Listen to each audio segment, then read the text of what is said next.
Hey everyone, this is Charles. Got an interesting topic today. We're going to talk a little bit about the RTD space. We recently finished a very nice research project, and a lot of the data that came out of it, it's over 60 pages came out of the report. A lot of the data was not surprising, but a significant amount of it was very insightful, a little different than a couple, 3 years ago when we did it the last time. So I kind of wanted to jump in there. Obviously, we're going to talk a little bit about the spirit space. We may touch and dabble a little bit in beer and wine because just for the comparative value and nature of it. But for the most part, we are going to look at I'm just going to go through 60 pages. So if you see me looking down, I'm just going through the 60 pages of data that we put together. We're going to talk about who's drinking it, what they're drinking, why they're drinking, who they're drinking it with, when and where, and what we call consumption moments. How are they drinking it in terms of what's going on with the what occasions are going on where they're drinking it. So that's actually really cool. So. One of the first things that I want to talk about, if we're going to talk about RTDs, we're going to break it down into basically, there are a couple of different types of RTDs. We're going to go hard seltzers, which are your sparklings, alcohol-based or beer-based seltzers. And we're going to talk about pre-mixed cocktails, which is not to say that if you have a hard seltzer that's a craft cocktail in a can, vodka and lemonade, vodka and whatever that they're doing, that's something that's still going to be a seltzer. We're going to talk about like bottled, ready to drink margaritas, things of that nature. We're going to kind of go with that. So, obviously, seltzers are the biggest in that group. We're going to say that the data shows it's over 65%, with the balance being spread across the other pre-mixed cocktails and also other types of drinks like the teas, the spiked teas, the kombuchas, and things of that nature. So, let's just kind of go into this real quick. One of the first things that I thought was really, really, really cool was just before we get into the male versus female, the age groups and things like that, it was pretty cool to see that in the RTD space, 63% of purchases were actually planned. I say that to say that in the beer space, 81% is planned, so people aren't really looking to be spontaneous in terms of, they plan to go get beer. Let's go get beer and have a good weekend. Let's go get a 6-pack, a 12-pack of this. Let's do this. Go get a bottle of tequila. This. It's actually pretty cool. In spirits, it's 80% are planned, but in RTDs, 60% were planned. And interestingly enough, impulsive, there were 23% for RTDs were impulsive, but spirits were only like 10% of purchase. So I think people more in the RTD space, there's a little bit better opportunity for the impulsive buy, less so much in spirits. And that doesn't mean that the spirit-based RTDs are in that spirits number. I still think they're more in that impulsive or planned buy, but they have a nice 23%. So 1 in 4-ish are going to be, impulsive in that regard. Something that we thought was pretty cool was the timing of when people buy. So when it comes to, and this kind of falls into the impulsive, 14% of RTD buyers buy immediately, versus they buy for later that day or into the evening. That's 50%. And they buy, and this is in line with when they plan to consume it. If they buy with the intention of consuming it in the next few days, they're about 28%. And then much beyond that, later in the week or in the future, it's very small at 8%. Compare that to spirits. Spirits are 16% immediately. 44% later that day or in the evening, which is really kind of cool. And then actually starts to trend up a little bit. They're 28% within the next few days, which is actually about the same as RTDs, which is kind of cool. So people do plan a little bit. In general, the RTD space is growing. We'll talk a little bit more about what the future looks like, and then after we get across the numbers, we'll look at that. I'll talk about that here. Let's talk a little bit about, let's just start off with the who. So right now, obviously, 21 and up there. We're going to look here at the main numbers at 60% are going to be 25 to 49. And within that group, it's going to be a 56% female, 43% male. And over 83% have a consumption experience or frequency between heavy and medium, which is pretty impressive. There's some good drinkers out there. In the RTD space, 59% are female, 39% are male. Like I said, there's 58% of them are between the age of 25 and 49. So right in that wheelhouse for the demographic. Not going to worry too much about that in terms of the locations. This is the United States, so we're good there. Let's talk a little bit about the... there's one here I wanted to talk about that's really kind of cool that had a good number. The days of the week. This one really kind of surprised me a little bit. So Monday through Sunday, a typical week, we wanted to look at the number of occasions per week. And it's interesting because there was some relative consistency for spirits and RTDs, which I thought was really kind of cool. But there was a noticeable jump of people on Fridays taking on RTDs by a significant number, and then actually trailing off on Saturday and Sunday to like being Saturday and Monday being the lowest days. So, I'm sorry, Sunday was the lowest day, but then followed right behind by Saturday and Monday. So it looks like the numbers really go good Thursday and Fridays for RTDs, which was really kind of cool. For spirits, it's solid across, but there's a bump on Fridays. There's a really nice bump on Saturdays. So Fridays and Saturdays tend to be the really big number for spirits, which is kind of cool. Again, tying into the number of occasions where people drink, you're talking about Fridays is really big. Obviously, that's consistent there. Time of day. This one really kind of got us. There was a little bit of insight here into the time of day. So for RTDs, a majority of the, let's go with 57% was 31% was in the late afternoon. And then 26% went into the evening, with 19% being in the early afternoon.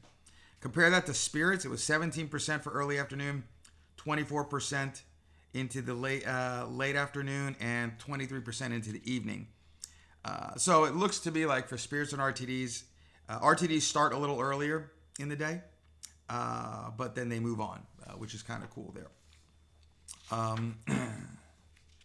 The weekends, we're talking here pretty good still.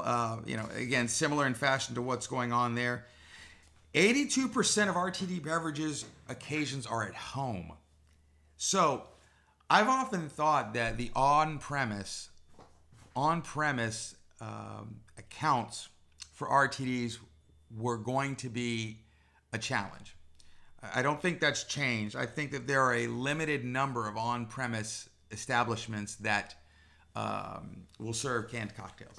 I'm not saying, obviously there are some sports bars, maybe other types of casual dining places you could get that going on.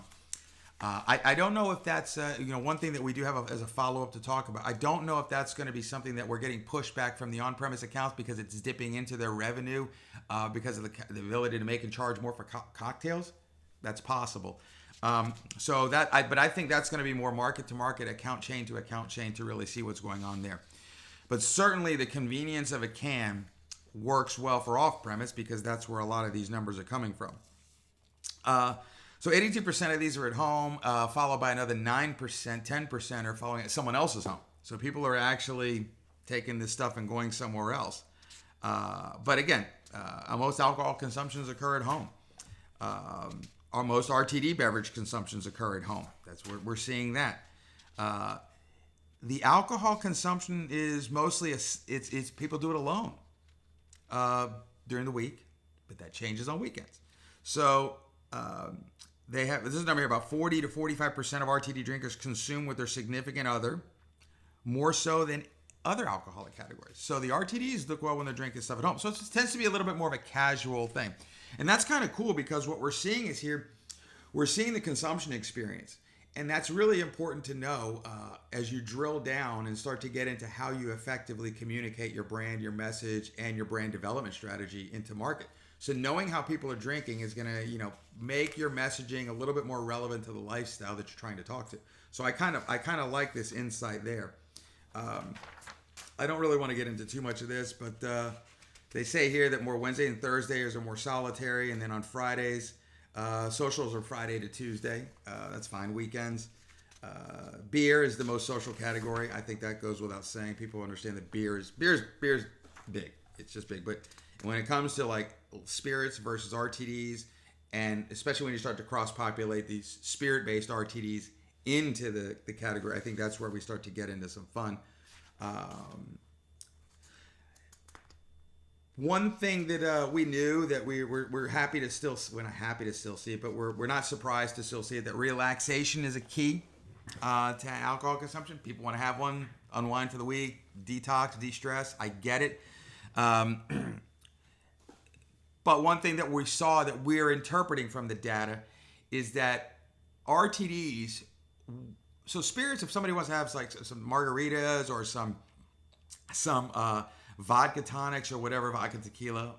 Again, I own a vodka and a tequila brand that's out there, so we understand that personally. And I don't want to look at it biased like that. But compared to an RTD brand, which we've worked on several in the past, people tend to drink alcohol, spirits, like I said, vodkas, tequilas, just to unwind, just kind of like to relax. RTDs, while there's a component of that because they're spirits based or there's alcohol based, and also because it's a lower alcohol content, we're seeing that there's an opportunity there to kind of feel energized and refreshed. So that does align with some of the other details that we're finding, where people do look to RTDs for less of that sluggish feel. Some of the experiences we see, and I'm in Florida right now, so we are seeing a lot more of the RTDs being refreshing when you're outdoors. Whether it's yard work, whether it's on a boat, whether it's at the beach, we're seeing that where it doesn't bog you down and there's a refreshing, in addition to relaxation. So chilling out there, I think that.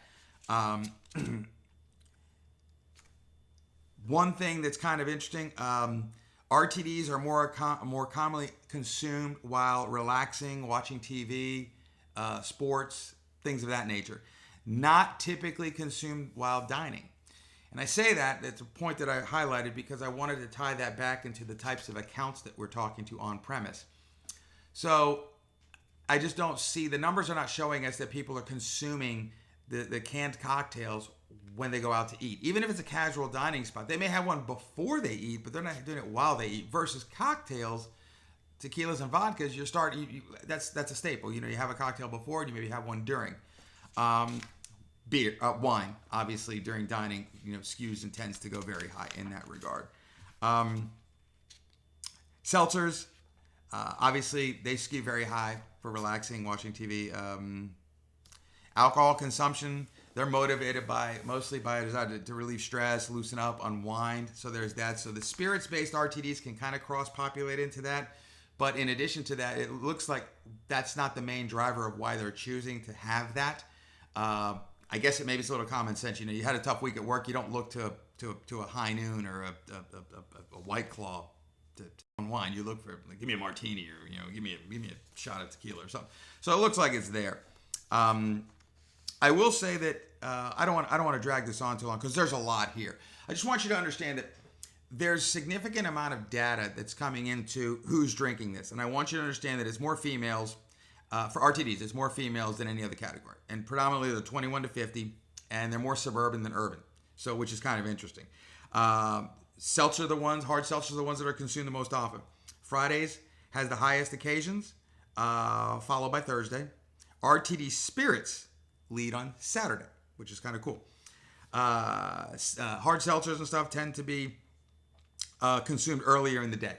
It's kind of nice. They don't really take them off into the night. And that's not to say that they don't. It just tends to be. RTDs like this are more typically consumed in one's own home versus out and about. That's interesting there. Spouses tend to be the main consumption partner. 25 to 34-year-olds are more likely to consume RTDs alone. So if you want to start understanding how the younger set's drinking this stuff and consuming your potential brands and products, there's good to go. And like I said, mostly...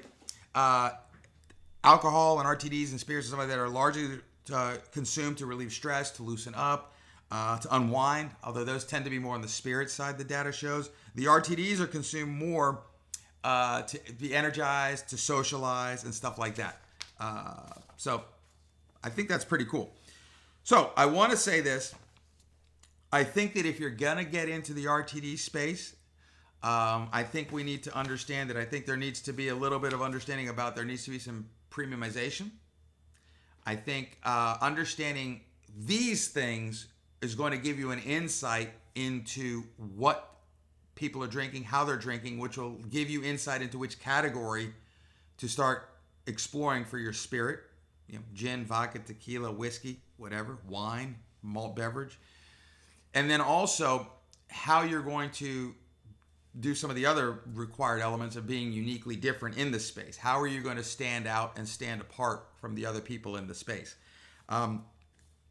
So it's going to help you understand what your product development needs to be so that you're relevant to the set that's going to be talking. Then you bolt on to this, a lot of this data, and we barely scraped the surface here. I just want you to know that there's a lot of new data out there that's giving some interesting evolutionary detail into how the space is evolving, which is kind of cool.